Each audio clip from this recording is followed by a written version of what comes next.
Lieutenant Marcus Kane stood atop the battlements of Outpost Omega, gazing into the endless expanse of the alien sky. The twin suns were just beginning to rise, casting an eerie orange glow over the rocky landscape. The outpost was a solitary sentinel on this desolate planet, a fortress of metal and stone isolated from the rest of humanity. Outpost Omega was humanity's last line of defense against the Isolorians, a ruthless alien race that had been waging war against the human colonies for decades. The outpost was designed to be self-sufficient, but after years of relentless attacks, resources were running low and morale was at an all-time low. Kane turned to face his men, a ragtag group of soldiers who had been through hell and back. They were hardened by battle, their faces etched with lines of exhaustion and determination. He knew each of them by name, their strengths, their weaknesses, and their fears. "Listen up," Kane said, his voice steady and commanding. "We've been here for 3 years. We've fought off every attack the Xylorians have thrown at us, but they're not giving up, and neither are we. Today, we make our stand." Sergeant Tom Tank Reynolds, a hulking man with a booming voice, clapped Kane on the back. "We'll hold this ground, sir. We've got nowhere else to go." Corporal Alex Sparks Martinez, the tech specialist, nodded. "I've rigged the perimeter defenses to give them a nasty surprise. We'll make them pay for every inch they try to take." Kane gave a grim smile. "Good. Keep your eyes open and stay sharp. We're the last line of defense. If we fall, there's nothing standing between them and the human colonies." As Kane turned back to the horizon, he couldn't shake the feeling that something was off. There had been too many close calls recently, too many times the Xylorians had known exactly where to hit. He glanced over at Private Danny Hayes, a young recruit who seemed out of place among the battle-hardened veterans. Hayes had joined the outpost only a few months ago, and Kane had yet to decide if he could be trusted. "Hayes," Kane called, "take watch on the eastern ridge. I want eyes on that sector at all times." Hayes snapped to attention and hurried off, a look of relief on his face. Kane watched him go, a nagging suspicion gnawing at the back of his mind. The silence of the dawn was shattered by the blaring of the alarm. The Xylorians were coming. Kane raced to the command center, where Sparks was already hunched over the console, his fingers flying over the controls. The holographic display showed a massive wave of Xylorian fighters approaching from the north. "They're coming in fast," Sir Sparks reported. ETA 3 minutes. Kane activated the outpost's communication system. "All units, prepare for incoming. Man your stations and hold your fire until my command." The soldiers scrambled into position, the air crackling with tension. Tank hefted his massive plasma cannon, a weapon as formidable as the man himself. "Let's give EM hell," he growled. The ground shook as the first Xylorian fighters descended on the outpost. They were sleek and deadly, their wings glinting in the sunlight. Kane could see the faint outline of their pilots, humanoid figures with cold, expressionless faces. "Fire!" Kane shouted. The outpost erupted in a blaze of gunfire and energy blasts. The Xylorians retaliated with their own deadly barrage, and the sky was filled with explosions and debris. Kane could feel the heat of the battle, the adrenaline coursing through his veins. Tank's plasma cannon roared to life, cutting through the Xylorian ranks with brutal efficiency. Sparks was a blur of motion, coordinating the outpost's defenses and directing the soldiers' fire. Hayes was on the eastern ridge, his rifle trained on the approaching fighters. For a moment, it seemed like they might hold. The Xylorians were faltering, their attack wavering in the face of the outpost's fierce resistance. But then, a new wave of fighters appeared on the horizon, larger and more heavily armed than the first. "Brace yourselves," Kane shouted. "This is going to get rough." Tank's booming voice cut through the chaos as he barked orders to the gun crews. "Lock and load. You know the drill. Make every shot count." The outpost's artillery cannons hummed to life, their barrels swinging into position. Sparks initiated the automated defense systems, and a network of turrets and mines activated around the perimeter. Kane watched as the Xylorian fighters came into view, their sleek, insectoid shapes darting across the sky like dark phantoms. "Wait for it," Kane muttered under his breath, his hand hovering over the firing controls. The first wave hit hard. The Xylorian fighters unleashed a barrage of plasma bolts, raining down on the outpost's shields. The ground trembled with each impact, but the shields held. "Hold steady," Kane shouted, gripping the console tightly. The alien ships swooped in for a second pass, their weapons blazing. Sparks monitored the shield levels, his face grim. "Shields down to 60%, sir. We can't take much more of this." On my mark, Kane's eyes locked onto the incoming fighters. He could see the pattern in their attack, the rhythm of their assault. Fire. The outpost's cannons roared to life, spewing streams of tracer rounds and missiles into the sky. The air was filled with the deafening thunder of explosions as the Xylorian fighters were torn apart by the barrage. Direct Hit Tank cheered as a fighter disintegrated in a ball of flame. "Let's send these bugs back to hell." The soldiers joined in the cheer, their spirits lifted by the sight of their enemies falling from the sky. But Kane knew better than to celebrate too soon. This was just the first wave. The Xylorians never attacked alone. "Rearm and get ready for the next wave," Kane ordered. "They'll be back, and they'll be angrier." As the soldiers reloaded and repaired the defenses, Kane turned his attention back to the horizon. His eyes narrowed as he saw a larger, more ominous shape emerging from the clouds. "Sparks, what the hell is that?" Kane pointed to the approaching figure. Sparks adjusted the sensors, his face paling as the readings came in. "It's a Xylorian dreadnought, sir, and it's bringing an entire fleet with it." The Xylorian dreadnought loomed over the battlefield, its massive form blotting out the twin suns. It was a fortress in the sky, bristling with weapons and surrounded by a swarm of fighters.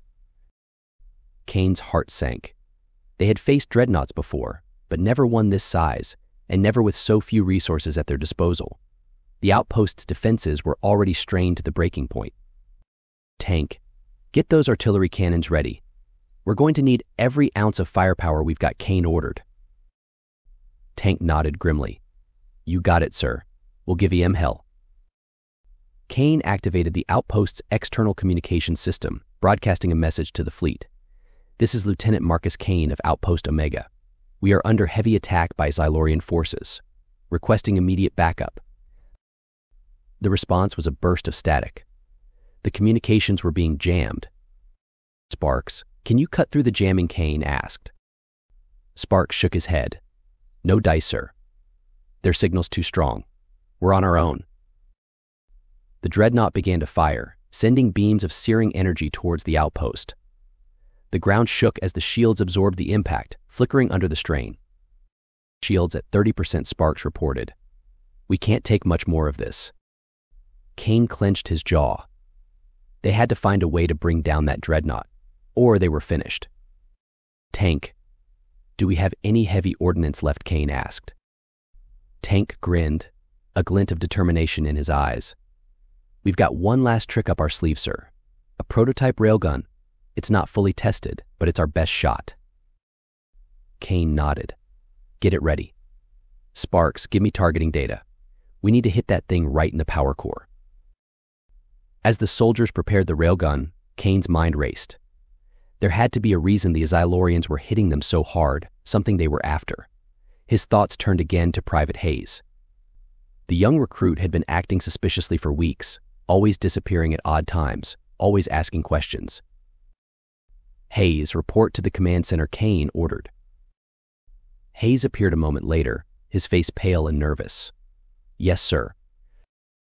Kane fixed him with a steely gaze. "I need you on comms duty. Monitor all channels. If there's any communication from the fleet, I want to know about it immediately." Hayes nodded quickly and took his place at the console, his hands trembling slightly. Kane watched him for a moment, then turned his attention back to the battle. The railgun was a massive piece of machinery, its barrel glowing with a faint blue light as it charged. Sparks fed targeting data into the system, his fingers dancing over the controls. "Target locked," Sparks announced. "Ready to fire on your command." Kane took a deep breath. This was their only shot. Fire. The railgun discharged with a deafening crack, sending a hypervelocity projectile streaking towards the dreadnought. The projectile hit its mark, slamming into the dreadnought's power core with a blinding flash of light. For a moment, there was silence. Then the dreadnought began to tremble, its hull fracturing and splitting apart. Explosions rippled through its structure as the power core went critical. "We did it," Tank shouted, pumping his fist in the air. "We took it down." The soldiers cheered as the dreadnought exploded, pieces of its wreckage raining down on the battlefield. But Kane's celebration was cut short as Sparks' voice came over the comms. "Sir, we've got incoming. Another wave of fighters, and they're not alone." Kane's heart sank as he saw the new threat approaching. The Xylorians had unleashed their ground troops, massive insectoid creatures armed with energy weapons and biomechanical armor. "Prepare for ground assault," Kane ordered. "We hold the line here. No retreat, no surrender." The soldiers took up positions along the battlements, their weapons trained on the advancing Xylorian troops. The air was thick with tension as the alien army closed in. Kane glanced at Hayes, who was still monitoring the comms. The young recruit looked terrified, but there was something else in his eyes, something that Kane couldn't quite place. "Hayes, keep those channels open," Kane said. "We're going to need every advantage we can get." Hayes nodded, his hands shaking as he adjusted the controls. Kane turned back to the battle, his mind racing. There had to be a way to turn the tide, to give his men a fighting chance. The ground shook as the Xylorian troops opened fire, their energy weapons blasting craters in the outpost defenses. The soldiers returned fire, their rifles chattering in the din of battle. "Tank, cover the left flank." "Sparks, get those turrets online," Kane shouted, his voice barely audible over the roar of combat. Tank and Sparks moved to follow his orders, but the Xylorians were relentless. They advanced in waves, their numbers overwhelming the outpost's defenders. Kane fought with everything he had, his rifle blazing as he cut down one alien after another. But even as he fought, Kane couldn't shake the feeling that they were being watched, that their every move was being anticipated. He turned to see Hayes standing at the console, his eyes wide with fear. Then he saw at the flash of a signal, a burst of light from Hayes' console. Kane's blood ran cold as he realized the truth. Hayes wasn't just scared, he was transmitting. "Hayes," Kane shouted, storming over to the console. "What are you doing?" Hayes looked up, his face pale and guilty. I'm sorry, sir. I didn't have a choice." Kane grabbed Hayes by the collar, shaking him. "What have you done?" Hayes' voice trembled as he spoke. "They have my family. The Xylorians took them. They said they'd kill them if I didn't help them." Kane's grip tightened. "You've been feeding them information. You've been betraying us." Hayes nodded, tears streaming down his face. "I didn't want to. I tried to resist, but they were going to kill them." Kane released Hayes, his mind racing. The Xylorians had been using Hayes to get inside information, to anticipate their every move. And now they were using that knowledge to finish them off. "Get him out of here," Kane ordered, his voice cold. "Lock him up. We'll deal with him later." Two soldiers grabbed Hayes and dragged him away, his pleas for mercy echoing in the air. Kane turned back to the battle, his heart heavy. They had been betrayed from within, but they still had a chance. They had to hold on. The Xylorians were closing in, their ground troops swarming over the battlements. Kane fought with everything he had. Kane's rifle blazed, the recoil shaking his arms as he fired shot after shot. The air was thick with the smell of ozone and burning metal, the battlefield a chaotic blur of smoke and fire. Xylorian soldiers clambered over the battlements, their insectoid forms resilient against the withering hail of bullets and energy blasts. "Hold the line," Kane shouted, his voice hoarse. "Don't let them through." Beside him, Tank fought with a ferocity that seemed inhuman, his massive form a bulwark against the alien tide. Sparks worked furiously at the console, directing the automated defenses and coordinating the remaining turrets. "We're running out of ammo," Sparks yelled over the din. "We've got maybe 5 minutes left before we're dry." Kane grimaced. 5 minutes might as well be 5 hours. They were surrounded, outgunned, and outnumbered. But they weren't out of fight. Not yet. "Tank, cover Sparks." "I'm going for the power cells," Kane shouted, already moving towards the supply depot. As he sprinted through the smoke-filled corridors, Kane could hear the sounds of battle echoing around him, the screams of the wounded, the roar of the cannons, the alien screeches of the Xylorians. He reached the supply depot and grabbed a pair of heavy power cells, his muscles straining under the weight. "Come on, you bastards," he muttered through gritted teeth. "You want to fight? I'll give you a fight." Kane rushed back to the front line, where Tank and Sparks were holding off the Xylorians with grim determination. He slid the power cells into place, recharging the outpost's defenses. "Turrets are back online," Sparks shouted, his face lighting up with relief. "We've got some fight left in us after all." The turrets whirred to life, spitting streams of tracer fire into the advancing Xylorian ranks. The aliens faltered under the renewed assault, their advance slowed but not stopped. Kane took a moment to catch his breath, his mind racing. They had bought themselves a little more time, but it wouldn't be enough. The Xylorians would keep coming, wave after wave, until there was nothing left. "We need to hit them where it hurts," Kane said, his eyes scanning the battlefield. "We need to take out their command center." Tank nodded, a grim smile on his face. "You got a plan, Lieutenant." Kane looked out at the horizon, where the Xylorian command ship hovered like a dark specter. "We take out their command ship, we cut off their coordination. It's a long shot, but it's all we've got." Sparks glanced at the command ship, then back at Kane. "How do we get close enough to hit it?" Kane's eyes narrowed. "We used the railgun. It's still got one more shot left. We just need to get it close enough." Tank's grin widened. "You're talking about a suicide mission." Kane shook his head. "Not if we do it right. Sparks, can you rig the railgun to fire remotely?" Sparks hesitated, then nodded. "I can set it to a delayed timer, but we'll need to get it past their defenses first." Kane turned to Tank. "You and I will handle that. We'll take a skiff and get the railgun in position. Sparks, you stay here and cover us." Sparks gave a quick nod, his face set with determination. "You got it, sir. Just give the word." Kane took a deep breath, steeling himself for what was to come. "Let's do this." The Xylorians swarmed over the battlements, a relentless tide of chitinous bodies and flashing energy weapons. Kane's rifle spat fire as he cut down one alien after another, but for every Xylorian that fell, two more took its place. "Hold the line," Kane shouted, his voice hoarse. "We can't let them breach the inner defenses." Tank was a one-man wrecking crew, his massive frame wielding a heavy machine gun like a toy.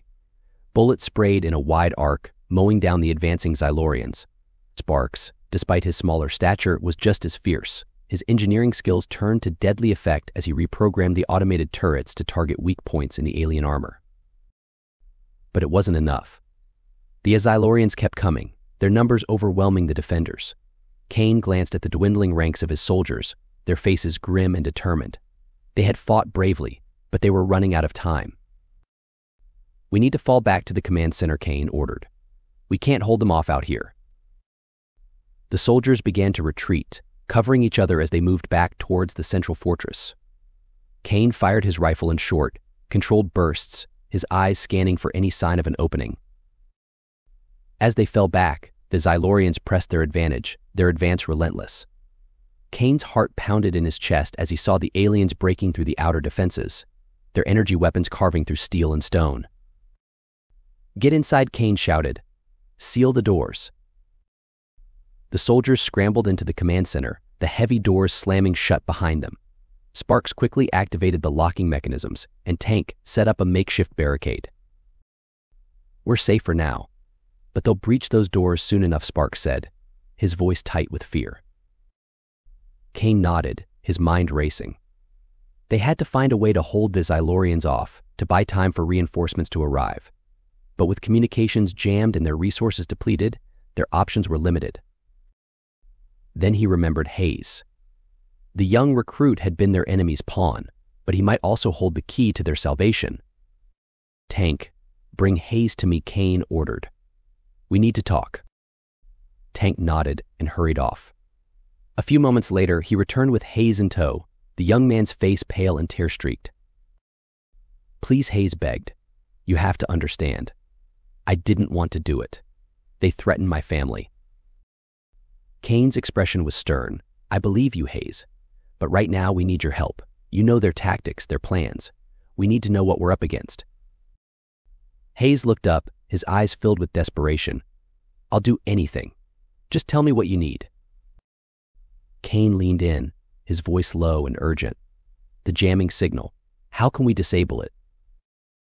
Hayes hesitated for a moment, then nodded. They've set up a relay station in the mountains to the east.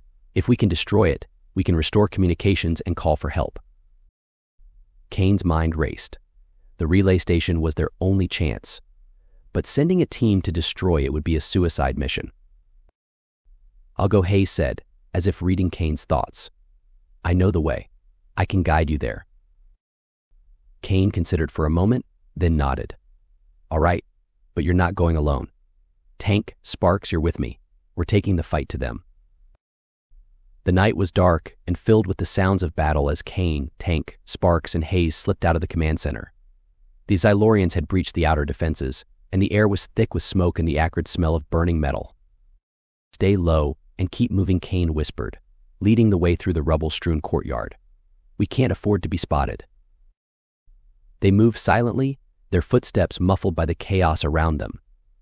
The relay station was hidden deep in the mountains, a place where the Xylorians had established their foothold on the planet. As they approached the base of the mountains, Kane motioned for the team to halt. He scanned the rocky slopes, his eyes narrowing as he spotted the faint glow of the relay station's lights. There it is, he said, pointing to a narrow path that wound up the mountainside. We'll have to move quickly and quietly. Stay close and watch each other's backs. They began to climb, the path treacherous and steep. The air grew colder as they ascended, and the wind howled around them, carrying the distant sounds of battle from the outpost below. Kane led the way, his eyes scanning for any sign of movement. Tank followed close behind, his heavy footsteps surprisingly light on the rocky ground. Sparks brought up the rear, his eyes darting nervously as he clutched his rifle. Hayes moved with surprising agility, his knowledge of the terrain evident as he guided them through the narrow passes and over jagged rocks. Kane kept a close eye on him, still wary despite Hayes' apparent sincerity. As they neared the relay station, Kane signaled for the team to stop. He crouched behind a boulder, peering through the scope of his rifle at the Xylorian guards patrolling the area. There are too many of them to take head on, Kane whispered. We'll have to create a diversion and hit them from the side.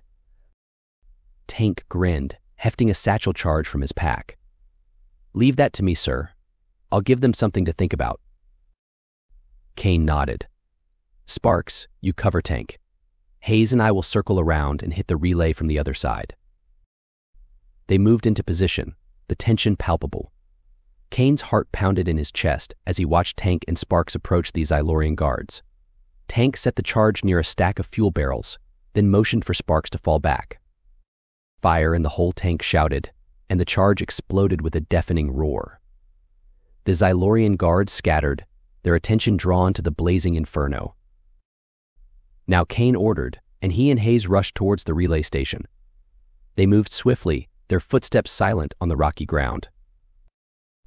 As they reached the station, Kane fired at the Xylorian guards, his rifle spitting death in the dim light. Hayes followed suit, his shots precise and deadly. With the guards distracted, Tank and Sparks joined the assault, their weapons blazing. The team moved as one, their coordination flawless as they fought their way towards the relay station's control room. Plant the charges, Kane shouted, covering Hayes as he set the explosives around the relay equipment. The seconds ticked by, each one an eternity as they held their ground. Finally, Hayes finished setting the charges and gave Kane a thumbs up. Fall back, Kane ordered, and they retreated down the mountainside, the Xylorian forces in disarray behind them. As they reached a safe distance, the charges detonated, and the relay station exploded in a brilliant flash of light. The ground shook beneath their feet, and the air was filled with the sound of shattering rock and twisted metal. The explosion lit up the night sky, and for a moment everything was still. Then the crackle of static came over Kane's comms, followed by a voice he had almost given up hope of hearing. This is Fleet Command to Outpost Omega. Do you copy? Kane's heart leapt. Fleet Command, this is Lieutenant Marcus Kane. We read you loud and clear. We need immediate support. The Xylorians are attacking in force. Roger that, Lieutenant. Reinforcements are on their way. Hold your position. Kane turned to his team, a fierce grin on his face. We did it. Reinforcements are coming. Tank clapped Kane on the back, his face split in a wide grin. Hell yeah, we did it. Let's get back and finish this. They made their way back down the mountain, their spirits lifted by the promise of reinforcements. As they approached the outpost, Kane's comms crackled again. Lieutenant Kane, this is Captain Reynolds of the 5th Fleet. We've got your position. ETA 5 minutes. Kane's heart soared. They had held on long enough. Help was finally on the way. As they reached the outer defenses, Kane saw that the Xylorians were still pressing their attack. The command center's doors were buckling under the strain, and the soldiers inside were fighting desperately to hold them off. Hold the line, Kane shouted, rallying his men as they joined the fight. Reinforcements are almost here. The sound of engines roared overhead, and Kane looked up to see the sleek shapes of human fighters streaking through the sky. The 5th Fleet had arrived, and they were bringing the fight to the Xylorians.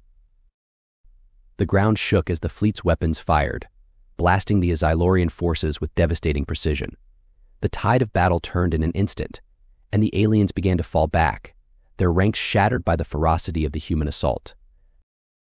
Kane fought with renewed vigor, his rifle blazing as he cut down the retreating Xylorians. The soldiers around him cheered as the alien forces broke and fled, their morale bolstered by the arrival of their comrades. As the last of the Xylorians were driven from the battlefield, a collective cheer rose from the defenders of Outpost Omega. The ground was littered with the remnants of the fierce battle-smoking craters, shattered weapons, and the lifeless bodies of both humans and aliens. The twin suns had just begun to rise, casting a haunting light over the ravaged landscape. Kane lowered his rifle, his chest heaving with exhaustion. He took a moment to survey the scene, the adrenaline slowly ebbing from his veins. The outpost was battered but still standing, a testament to the resolve and bravery of his men. Captain Reynolds and his fleet had landed in the central courtyard, their presence a reassuring sight. The captain, a grizzled veteran with a stern demeanor, approached Kane and extended his hand. Lieutenant Kane, you and your men have done an outstanding job. The fleet is here to secure the area and assist with the cleanup. Kane shook Reynolds' hand, nodding gratefully. Thank you, Captain. We held out as long as we could. Your arrival saved us. Reynolds glanced around at the weary but jubilant soldiers. We'll take it from here. Get your men some rest. They've earned it.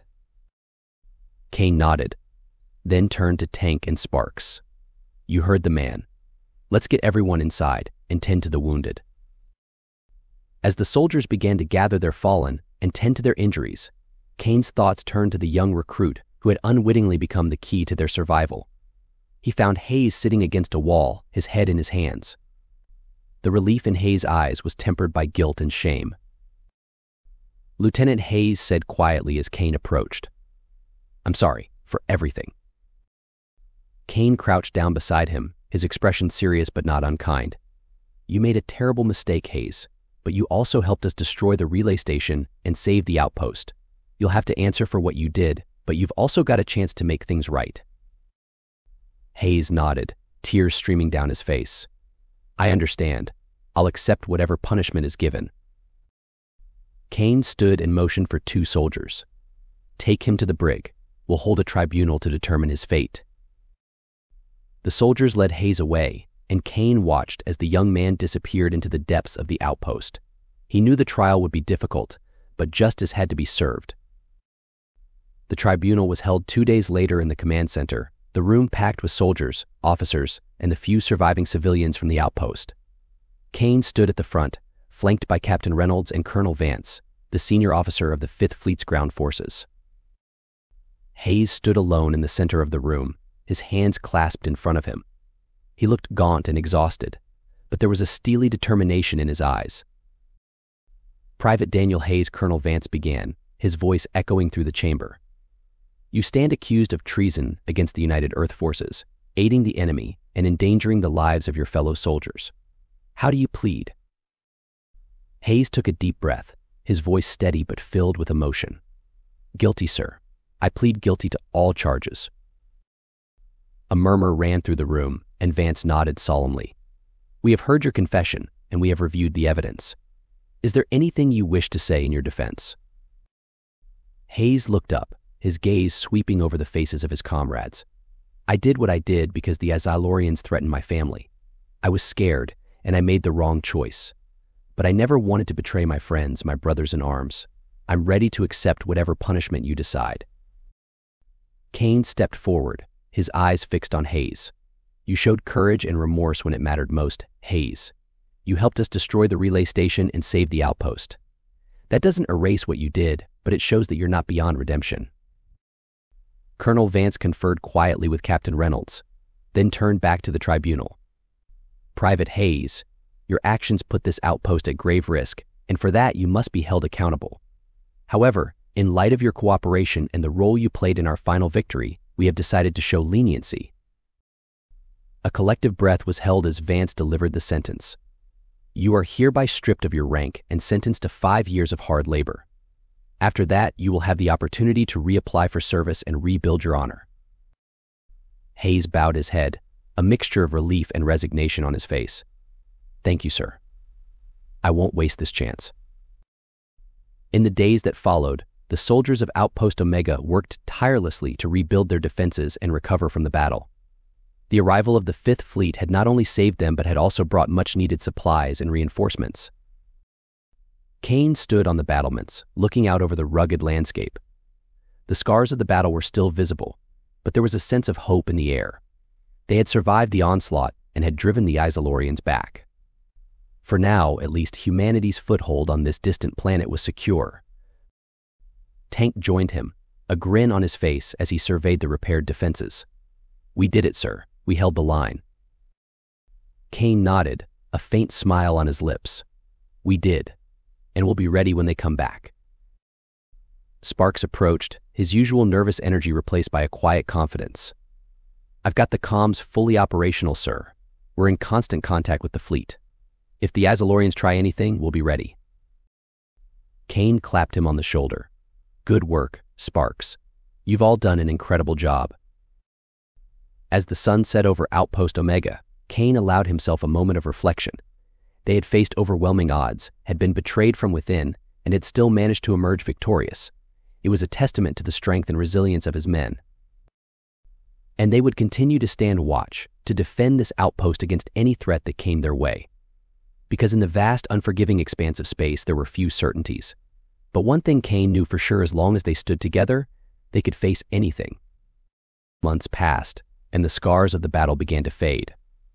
Outpost Omega was stronger than ever, its defenses reinforced and its soldiers more determined than before.